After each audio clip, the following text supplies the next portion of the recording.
Okay, so we have been talking the last couple of days, last 3 or 4 days, about eating behaviors and eating addictions and the relationship to health and disease. Suffice it to say, the single most powerful way to reduce inflammation, to mitigate the symptoms and the progression and the appearance of all chronic diseases involves eating modification, changing how we eat. And this is not about guilt, and it's not about judgment, and I'm not Mr. Nutrition Guy.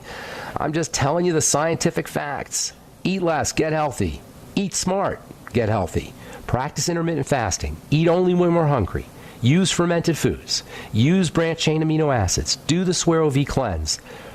This is where the ketogenic diet comes in. This is where caloric restriction in the ketogenic diet comes in. And while the ketogenic diet is stupendously important for Alzheimer's patients and seizure disorders and for weight loss, it's really a performance diet. This is why the Navy and the Defense Department are spending millions of dollars sponsoring ketogenic diet research. They're not trying to help fat sailors. They're not trying to help sailors with dementia. They're trying to improve oxygen utilization for Navy divers who are performing special ops and doing deep diving, which can cause nausea and physical stress and convulsions. According to Dr. William D'Agostino, who's heading this ketone research project for the Defense Department, experimental animals who get ketone therapy, which is basically gives you the same biochemical effects as the ketogenic diet, these animals demonstrate improved performance, greater resistance to low oxygen toxicity or hypoxia, which is the third point on our triangle of disease and a critical component of all degenerative illness. And the second point, our square of health, something we talk about all the time on the bright side. Anti-aging, anti-cancer, performance, athletics, bodybuilding, looking good, not having wrinkles, weightlifting, just simply feeling good and having energy and thinking clearly and having a spring in our step and having a zest for life all involve the same strategies. Eating less food, eating better, keeping blood sugar stable, oxygenating, exercise, leveraging the mind and the emotions and spirituality. This is no different from the strategies we need to reverse degenerative disease, to beat cancer, to reverse Alzheimer's and dementia and Parkinson's and Bell's palsy and autoimmune diseases and atherosclerosis and cardiovascular disease. And the dishonesty of the medical model denies this. It says, oh, you're sick, you need this drug. Oh, you're sick, you need us. You need our drugs, you need our diagnostics, you need our surgeries. That, my friends, is called medicalization, and it's evil. It's not fair. It's anti-human being for a physician to say you need a drug before you need oxygen, or you need a drug before you need to eat better, or you need a drug before you need to relax and you need to sleep. It's not fair. And as benign and as gentle and as well-meaning as our doctors are, and for that matter our pharmacists are, he or she is complicit in the anti-human being, anti-humanity nature that medicalization represents. The idea that we need to go for drugs before we need to go for oxygen, or we need to go for drugs before we need to go for the ketogenic diet or caloric restriction, or all these ideas that we talk about on the bright side as part of the bright side philosophy, it's just not fair, and it's not right. The strategies that improve performance for high-powered athletes and weightlifters and Navy SEALs are the exact same strategies we need to reverse cancer, reverse it, eliminate it, and Alzheimer's, and diabetes. And if you don't believe these things are reversible, then you haven't done your research, because they are. Cancer is reversible. Cancer remits. They call it spontaneous remission, as if it's just a miracle. But remember, it's just the way the body works. If you do it right, cancer goes away, even if you have it. Alzheimer's goes away, and quickly, by the way, because Alzheimer's, the brain is moving fast. So Alzheimer's disease symptoms can start to reverse themselves very quickly, in days, less than days, in 24 hours, if you see the subtle nature of it, of the reversal. Diabetes, heart disease, autoimmune disease, acne, eczema, multiple sclerosis, any chronic degenerative disease you can name is reversible if you do it right without your doctor. Without your doctor. Sorry, doctor. Strategies that we talk about here all the time, they're effective, they involve zero medical intervention, And by the way, the medical model can't understand this. It's not like your doctor's dumb. He's not dumb. He just doesn't understand it. He doesn't get taught this. He's oblivious to it. When was the last time a diabetic got a prescription for the ketogenic diet, which we know 100% is 100% effective for diabetes, and quickly? When was the last time a doctor wrote one ketogenic diet, BID? The strategies of performance are strategies that the medical model laughs at. It calls it quackery, despite the fact that their strategies, the pharmaco-surgical radiation techniques, has presided over a culture that is the sickest, the fattest, the most degenerated in the history of mankind. The medical model approach of lowering cholesterol with statin drugs and treating diabetes with SGLT2 inhibitors, blah, blah, blah. It's a failure, folks. All right, I'm Pharmacist Ben. We'll be back right after this. Don't go away. Okay, so we're talking the ketogenic diet, which is a high-performance diet. It's a weightlifter's diet. It's a bodybuilder's diet. It's an athlete's diet, and we are all athletes. Just getting our butt out of bed in the morning is an athletic event, and especially if we're sick, we have to think like an athlete. If a high-powered athlete is counting on millions of dollars by having a healthy body, they're going to be doing everything they can do to keep their body healthy.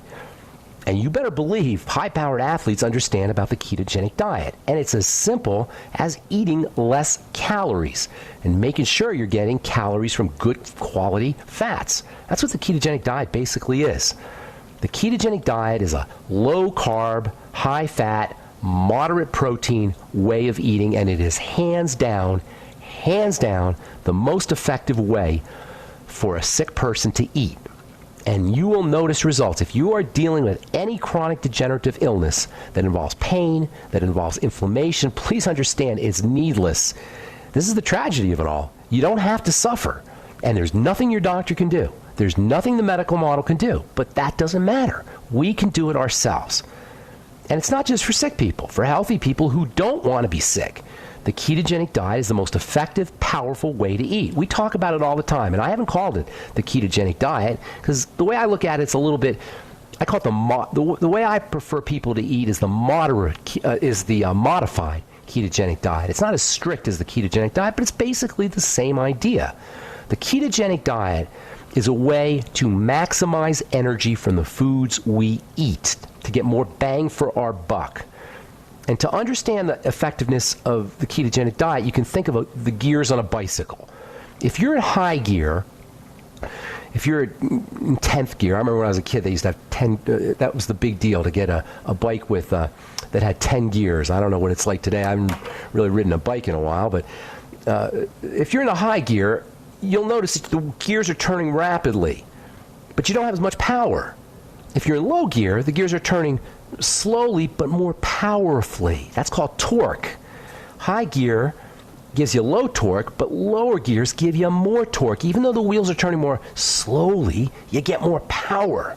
And that's what the ketogenic diet is about. It slows the body down, but you get more power. It's a low gear, high torque diet. The wheels aren't turning rapidly. The biochemical wheels in the body aren't turning as rapidly, but they're turning more powerfully. In terms of energy in the body, we don't want speed, we want power. In terms of metabolism and biochemistry in the body, speed kills. That's why small animals with fast metabolisms existing in high gear live much shorter lives than large animals with slow metabolism who are existing in low gear. Flies and mice and squirrels and guinea pigs, they're in high gear. They're in low torque. They live much shorter lives than elephants and hippos and giraffes and horses and human beings. It's a question of torque. It's a question of force. It's a question of bang for your buck. Fat contains way more energy than carbs. Fat has twice as much energy. And by accessing the energy in fat, we don't need to spin our biochemical wheels as much. Thus the fallacy of the low-fat diet that I still hear people talking about. I still hear doctors talking about low-fat. The high-fat ketogenic diet is a high-torque, low-gear diet that allows us to access the energy stored in fat much more effectively than our standard American diet, than our standard way of eating. And not just the fat in food, by the way, and this is very important. The ketogenic diet allows us to access the fat on our butts. It allows us to access the fat on our guts and on our bodies. It allows us to access our fat asses. It allows us to turn our fat butts into sources of energy to run our heart and run our brain so we don't eat candy bars and bread and Gatorade and Jamba juices and smoothies. And the net effect is a calming down of the body and at the same time an improvement in the body's ability to use energy. And this is why the ketogenic diet works for everything. You're going to hear about it more and more. In the coming days and months and years, you're going to hear about the ketogenic diet for Alzheimer's because it works. You're going to hear about the ketogenic diet for obesity because it works. You're going to hear about the ketogenic diet for heart disease because it works. You're going to hear about it for diabetes because it works. But it's not just for illness. It's just a healthy way of eating. It improves all functions whether we're sick or not. The ketogenic diet began as a strategy to mimic the success of fasting. It was used to treat epilepsy. It's a modern version of the ancient fasting protocol that is a well-known anti-seizure strategy that's been recorded in medical annals since the pre-Christian days of Hippocrates, who lived in the 5th century BC. Fasting for seizure disorders is actually chronicled in the Bible. Jesus heals a boy of seizures by prayer and fasting. I think it's Matthew somewhere, where Jesus exorcises demons that cause seizures by having them fast, by having the boy fast and pray. Don't forget about spirituality. That's important as well. It wasn't until the 20th century that the medical community got wise to the power of fasting. There was a guy named Bernard McFadden, who's considered the father of physical fitness. He was one of the early proponents of fasting. He was kind of like an early version of Dr. Wallach. He called the medical profession an organized fraud. Yes, in 1899, he called the medical profession an organized fraud. It's not just modern observers who think that medicine is a fraud. It's not just me who thinks medicine's a fraud. As early as the late 19th century, Bernard McFadden called it an organized fraud, and he said people could live to 120. He published a magazine that was dedicated to physical fitness and taught readers how to work out and how to maintain their health. He was kind of like a Jack LaLanne guy. He told them how to cope with disease. He told them how to eat right. He had pictures of himself wearing a tiny little Speedo. Yes, in 1899, he was wearing a little Speedo with a six-pack abs and bulging muscles. They didn't know anything about, bodybuilding wasn't a big thing back then. But this guy in 1899, you can Google it, you can see pictures of him, Bernard McFadden, Bernard, B-E-R-N-A-R-R, McFadden, M-A-C-F-A-D-D-E-N. And his magazine was filled with pictures of him in a little tiny swimsuit with bulging muscles and big old biceps and six-pack abs.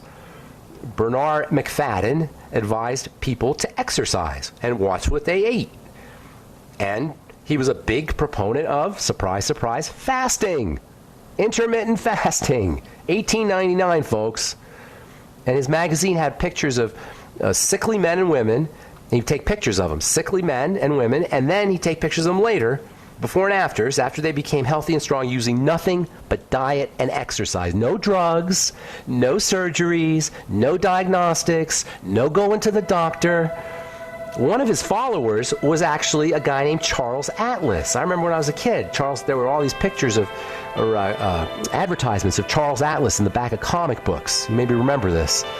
Don't get sand kicked in your face. Don't be a tiny little skinny guy. Send away for Charles Atlas books on how to get healthy and how to get strong and how to lift weights. Charles Atlas was the first Mr. Universe. All right, we'll finish up when we come back from our break and take your phone calls too.